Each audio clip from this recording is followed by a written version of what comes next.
You see, guys, we've been doing it all wrong. I've been making these stasis builds, but I've been leaving out one key component that makes these builds so very much worth creating, and that is actually naming these builds. Today, guys, we're going to be taking advantage of the Behemoth Titan subclass, combining it with a number of different fragments, as well as aspects, and no better exotic to pair this all with than the chest armor Heart of Inmost Light. So, ladies and gentlemen, I present to you Heart of Darkness.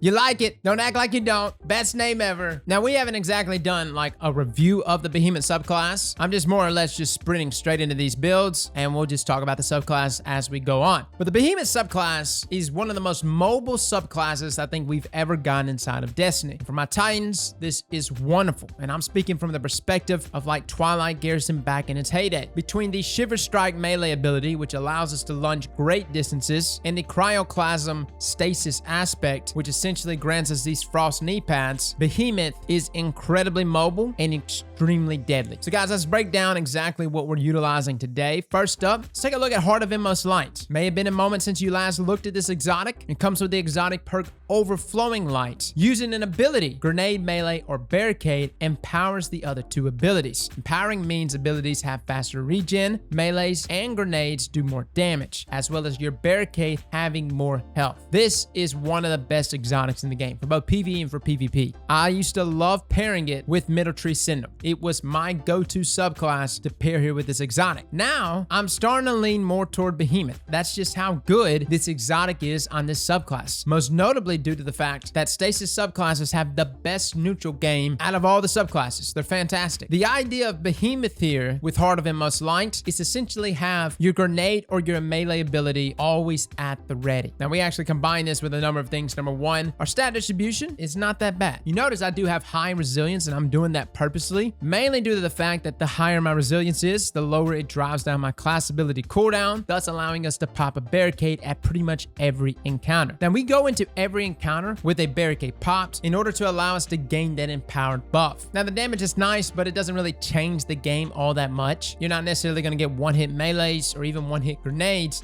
The main takeaway from Heart of Inmost Light is just the duration cooldown every time empowered is procced, pretty much always granting us our abilities. Not only that, you can actually gain pretty easily up to 2 stacks. Again, barricade first, and then whatever ability that follows afterward will grant you 2 stacks. Now, kind of like our Wombo combo yesterday with the Hunter class, I do like to place a Glacial Grenade down on some enemies, and even if it's not directly on my enemies, just placing it down to obstruct their view and then sliding on through will do some level of AoE damage due to our Cryoclasm aspect, which normally makes our enemies pretty easy cleanup. And you can actually throw a Glacier Grenade down, use your Shiver Strike to instantly shatter whatever's frozen in front of you. Now, a couple other things we're taking advantage of: the Tectonic Harvest aspect. Shattering a stasis crystal creates a stasis shard. This shard grants melee energy when picked up by you or your allies. Such a fantastic aspect here. Again, double dipping here in giving us our abilities as much as we can possibly get them. This aspect alongside empowered are both stacking up, giving us melee energy, which takes us to our fragments. Now, our fragments really change for me depending on PvE or for PvP. For PvE, I actually would rely on Whisper of Fissures, Whisper of Shards, and Whisper of Bonds. All of these synergize exceptionally well with the subclass. Whisper of Bonds would give us super energy when defeating frozen targets, which was a little easier to do inside of PvE. You could still take advantage of this inside of PvP, but I would simply swap out Whisper of Bonds with Whisper of Hedrons for that increase in damage, which is a nice 25% buff to our weapons. Combine that with the boost to our grenade recharge rate from Whisper of Shards and the overall increase in damage and size of the burst of our stasis crystals when we destroy them from Whisper of Fissures. You see the combo. You see exactly what we're trying to do here, guys. We're just creating chaos, and that's exactly what Behemoth is able to do so effectively. I've seen a few Titans out in the wild combining Behemoth with things like Doom Marchers, which I say is all right, but you are kind of a one-trick pony. People already expect the melee as well as the Doom Marcher chaining capabilities with linear actuators, which is still very good here. What makes Heart of Inmost so deadly is the fact that you pretty much always have your abilities at the ready every single time you run into an enemy. It's the exact same reason why Frosties on Hunters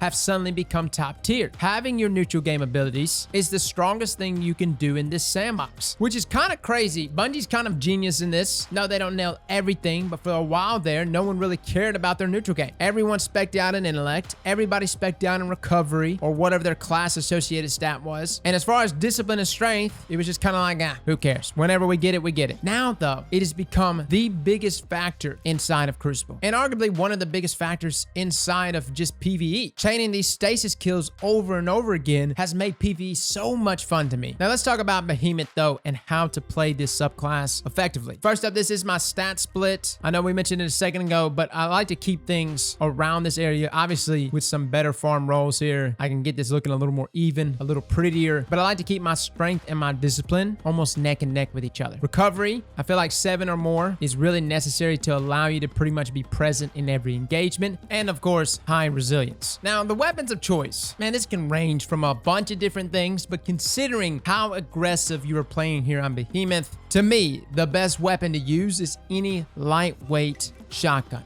I know, Fellwinter's Lie doesn't fall into this, but I've got a few lightweights that are really good, a couple CQCs out there that are absolutely deadly. This old shotgun of mine, which I still can't let go of, Emperor's Courtesy, is probably one of my favorite shotguns. Quick draw, slide shot, really high range stat, and on top of that, lightweight frame stacking here, increasing my mobility. This is really key, especially if you're coming off of Doom Marchers. A lot of Titans have become so used to Doom Marchers that every time they take Dunes off, they just feel sluggish. I think as long as you're rocking a lightweight weapon when paired with Behemoth, you're not gonna miss the speed, or at least not too much. Between the slide and the melee, you've got enough mobility from those abilities that you really don't need Dune Marchers. On top of that, a word from some of our other Behemoth Titans, it has been said that Dune Marchers does not actually stack with that increase in slide distance from Cryoclasm. Now, that's not to say that Dune Marchers isn't still a great option here. It's more just to emphasize how much better of an exotic Heart of Inmost Light is due to Empower. Now, something to remember about using Heart of Inmost Light and really getting the most out of it, especially when it comes to dropping or cooldowns, is not to unnecessarily utilize certain abilities as they will be wasted. For instance, popping a barricade while you already have empowered proc will not give you ×2, thus would be wasted. It's actually better to just wait for the empowered buff to go away and then proceed to pop your barricade. Again, the idea here, even with our discipline and strength tiers being relatively low, I mean, they're not max, sitting around 5 or 6 tiered. We're able to get away with this though and still obtain that 20-second cooldown for those abilities by taking advantage of popping our barricade as often as we can. But you definitely don't want to be popping them in scenarios where you already have empower. Again, the flow here should be barricade first,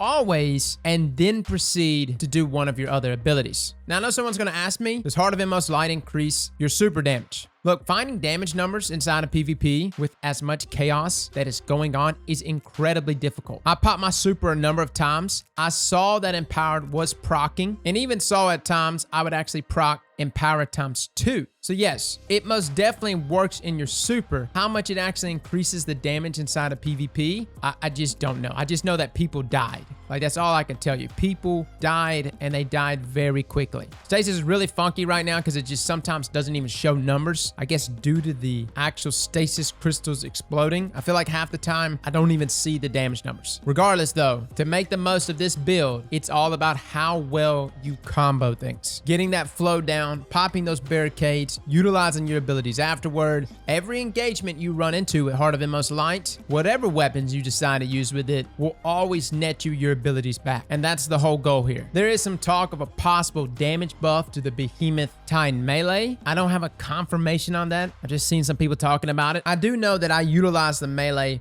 more for its mobility rather than its lethality, and it's really only dangerous right now because of how you chain it with glacier grenades and other freezing abilities. However, if that buff does come, yeah, this build is only going to get better, guys. So that is our Behemoth build. Heart of Darkness, fellas, try it out. I know you may not be a Titan main, but try it out. I will say there is a skill gap to this one. Whereas the other previous builds for the Warlock and Hunter, I wouldn't say they're necessarily skillless. They're just a little easier to pull off. The thing about this build, you are more on a linear playing field. Therefore, there is some room for counterplay from your enemies. And I felt at times I was overly aggressive because I was trying to get the clip, right? And if you've got teams that are playing smart, that are keeping their distance on you, trying to pull off this Glacier Smash combo might prove to be a little difficult. Understand, you don't have to always go for the melee or the slide every time you freeze an opponent. I'm really bad about it. Look, there's like an endorphin kick every time I slide into some crystals or some frozen enemies and watch them shatter. It's a beautiful thing to behold. At the same time, you can get the exact same result by just shooting them. Remember that. Remember that, Titans. I need you to remember this. The inner ape in us always wants us to keep mashing the W key or forward on our joysticks. We just want to go in and smash everything as much as we possibly can. But in the midst of all that chaos and aggression, it's okay to use our guns. On top of that, feel free to always use your Glacier Grenade as a means to move, whether it's launching yourself in the air or even using it as a means of escape. It does not always have to be used offensively. And the same can also be said for your melee. Fellas and ladies, thank you all for coming and watching. And as always, slap that like button like your mama told you right.